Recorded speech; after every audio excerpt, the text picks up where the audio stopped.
মুক্তির প্রথম দিনেই শাকিব খানের রাজকুমার ব্যবসায়িক দিক থেকে অনন্য এক রেকর্ড গড়ে ফেলেছে।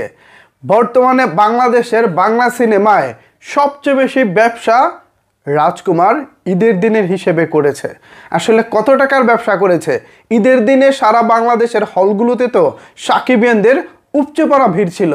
অনেক সাকিবিয়ান জানতে চেয়েছেন, ভাই এই যে আমরা এত এত ভিড় করলাম, আমরা কি কোনো রেকর্ড গড়তে পারলাম? মানে বাংলাদেশের সিনেমা ইতিহাসে রোজার ঈদে এত দর্শক কি এর আগে পরে হয়েছে? অথবা ঈদের দিনে যে পরিমাণ টিকিট বিক্রি হয়েছে, যে পরিমাণ ব্যবসাটা হয়েছে, এর আগে কি এমন পরিমাণের কোনো ব্যবসা ঈদের দিনে হয়েছে? এ বিষয়ে অনেকে জানতে চেয়েছেন। সো সাকিবিয়ানরা আজকের এই ভিডিওতে তুলে ধরব মূলত ঈদের দিন অর্থাৎ গতকালকে রাজকুমার সিনেমা প্রথম দিনে সারা বাংলাদেশে কেমন করেছে এবং ঠিক কত টাকার টিকিট বিক্রি করেছে, এ বিষয়ে আলোচনা করব এই ভিডিওতে। সুতরাং বিস্তারিত জানতে একটি লাইক দিয়ে সম্পূর্ণ ভিডিওটি দেখতে থাকুন। সম্ভব হলে ভিডিওটি বেশি বেশি করে শেয়ার করে সকলের মাঝে ছড়িয়ে দিন। ভিউয়ার্স, এই ঈদের ব্যবসার হিসেব করতে গেলে আপনাদেরকে 4টি সিনেমা মাথায় রাখতে হবে। 4টি সিনেমার ব্যবসায়িক হিসেবটা যখন একে একে বলবো তখন আপনাদের বিষয়টা বুঝতে সুবিধা হবে। আমরা ফিরে যেতে চাই আজ থেকে ঠিক 7 বছর আগে 2016 সালের রোজার ঈদে। ওই সময় শাকিব খানের 3 সিনেমার পাশাপাশি যৌথ প্রযোজনার শাকিব খানের যৌথ প্রযোজনা শিকারী সহ আরও 2টি সিনেমা ছিল। একটি হচ্ছে মেন্টাল, এরপর আপনার শিকারী, এরপর হচ্ছে সম্রাট। এই 3টি সিনেমা 2016 সালের রোজার ঈদে মুক্তি পেয়েছিল। বাট শাকিব খানের 3 সিনেমার মধ্যে সবচেয়ে বেশি আলোচনা ছিল হচ্ছে আপনার শিকারীকে নিয়ে। তো শিকারী আর হচ্ছে উপর বাংলা সুপারস্টার জিতের ডন বাদশা, এই 2 সিনেমাই মূলত ওই ঈদে সবচেয়ে বেশি কম্পিটিশন করেছে এবং সবচেয়ে বেশি ব্যবসা করেছে। জাজ মাল্টিমিডিয়ার তথ্য মতে শিকারী এবং ডন বাদশা মোটামুটি কাছাকাছি রেঞ্জে ব্যবসা করেছে এবং ডিজিটাল সময়ে 2012 সাল থেকে যাত্রার পর থেকে এই 4 বছর সময়ে 12 থেকে 2016 এই 4 বছর সময়ে সবচেয়ে বেশি ব্যবসা এই 2 ছবিতেই এসেছে। তখনও পর্যন্ত এই রেকর্ডটা ছিল রোজার ঈদের নিয়ম অনুযায়ী বা রোজার ঈদটা হিসেব করলে। এরপরে ডন বাদশা এবং শিকারী এই 2 ছবির রেকর্ড শাকিব খানের যৌথ প্রযোজনা সিনেমা নবাব ভেঙে দেয়। একই ঈদে শাকিব খানের সাথে পর্দায় যুদ্ধ করেছিলেন আবার জিৎ বস 2 সিনেমা দিয়ে, কিন্তু বস 2 নবাবের ধারের কাছেও যেতে পারেনি। একেবারে ক্লিন বোল্ড আউট হয়ে ফিরেছিলেন 2017 সালে জিৎ। তো প্রথমে শিকারী, এরপর হচ্ছে ডন বাদশা, তারপর নবাব।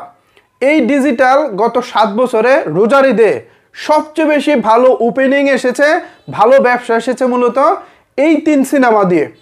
বিগত 7 বছরে আর কোনো ছবি এত ভালো ব্যবসা করতে পারেনি। তবে সেই রেকর্ডটাকেও ইতিমধ্যে ব্রেক করে ফেলেছে রাজকুমার। এই রাজকুমার এমন রেকর্ড গড়েছে যা কিনা ভবিষ্যতে অন্য কোনো সিনেমা করতে পারবো কিনা জানি না। শাকিব ভাইকে করতে গেলেও আরও ভালো ছবি করতে হবে। জানি তিনি রেকর্ড ভাঙা এবং রেকর্ড গড়ার একমাত্র বাংলাদেশি নায়ক। তিনি নিজের রেকর্ড নিজেই ভাঙেন এবং আবার এমন এমন রেকর্ড গড়েন যা কিনা মাঝে মধ্যে অবিশ্বাস্য রেকর্ড হয়ে যায়। যাই হোক, তো ব্যবসায়িক হিসেবটা আসলে কেমন? সারা বাংলাদেশের 126টি সিনেমা হলে একযোগে ছবিটি চলছে ঈদের দিন থেকে। তো ঈদের দিন থেকে আমরা সারা বাংলাদেশের আনাচে কানাচে ছড়িয়ে ছিটিয়ে থাকা প্রত্যেকটা সিনেমা হলে দর্শক উপস্থিতি আমরা যেরকম দেখেছি সেই অনুযায়ী এবং বিভিন্ন রিপোর্ট আমার কাছে যেভাবে এসেছে, অনেক হল মালিকের সাথে আমার কথা হয়েছে, অনেক অপারেটরের সাথে কথা হয়েছে, অনেক হল কর্মকর্তার সাথে কথা হয়েছে, নানা মানুষের সাথে কথা বলে আমি যতটুকু গতকালকে জানতে পেরেছি, এক হলে সর্বোচ্চ 8 লাখ টাকার টিকিট বিক্রি হয়েছে। সব হলে কিন্তু 8 লাখ টাকা টিকিট বিক্রি সম্ভব না। কিছু কিছু হলে 10 লাখ টাকার টিকিটও কাছাকাছি গিয়েছে। বাট অফিসিয়াল যে নিউজটা আমার কাছে আছে সেটা হচ্ছে 10 লাখ টাকার টিকিট বিক্রি হয়েছে এক হলে। আমি হলের নামটা বলতে পারবো না সঙ্গত কারণে। যাই হোক, তো এই এক হলে হচ্ছে 8 লাখ টাকার টিকিট বিক্রি। তো এভারেজ যদি আমি হিসেব করি সারা বাংলাদেশের, এর মধ্যে তো মধুমিতা আছে, রংপুরের শাপলা আছে, সিলেটের নন্দিতা আছে, তারপর বরিশালের অভিরুচি আছে, ময়মনসিংহের ছায়াবানি আছে, এরকম অনেক হল আছে, যেমন রাজশাহীর রাজতিলক আছে, এরকম অনেক হল আছে যেগুলোতে আসলে অনেক অনেক বেশি সেল হয়, বাট ওই সেলটা না অফিসিয়ালভাবে খুব একটা প্রকাশ করা হয় না। তবে আনঅফিসিয়ালভাবে অনেকের সাথে আমার কথা হয়েছে, অনেকের কাছ থেকে যেভাবে জানতে পেরেছি, অ্যাভারেজে অন এভারেজে কেউ 10 লাখ করেছে, কেউ 5 লাখ করেছে, কেউ 6 লাখ করেছে, কেউ 8 লাখ করেছে। সেখান থেকে অন এভারেজে বাংলাদেশের 126টি সিনেমা হলে অ্যাভারেজের টিকিট বিক্রি হয়েছে প্রায় 2.5 লাখ টাকা করে।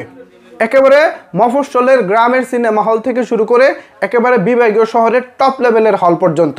তো সেখান থেকে যদি আমি জাস্ট ওই অ্যাভারেজে 2.5 লাখ টাকা করে হিসেব করি, আমি জাস্ট এখানে 100 হলের হিসেবটা করব। জাস্ট 100 হলের হিসেবটা করলেই প্রায় 3 কোটি টাকার টিকিট বিক্রি হয়েছে মুক্তির প্রথম দিনে। আর যদি বাকি 26টা হলের কথা হিসেব করি, বাকি যে আরও 26টা হল আছে সেগুলোর কথা হিসেব করলে এখানে প্রায় আরও আসে 60 লাখ টাকা, অর্থাৎ 3 কোটি 60 লাখ টাকার মতো টিকিট বিক্রি প্রথম দিনে অ্যাভারেজে হয়েছে। ওয়াও, এইটা বাংলাদেশের ইতিহাসে একটা নতুন রেকর্ড। এই রেকর্ডটা শুধুমাত্র সাকিবিয়ানরা করেছেন, আপনারা পারেনও ভাই। এখন দেখা যাক এইভাবে গতকালকে ঈদের দিন থেকে যেভাবে চলেছে, ঠিক এই রানে যদি লম্বা রানে যদি ছবিটা চলতে পারে, তাহলে আমার বিশ্বাস এটা প্রিয়তমাকে খুব শীঘ্রই ছাড়িয়ে যাবে।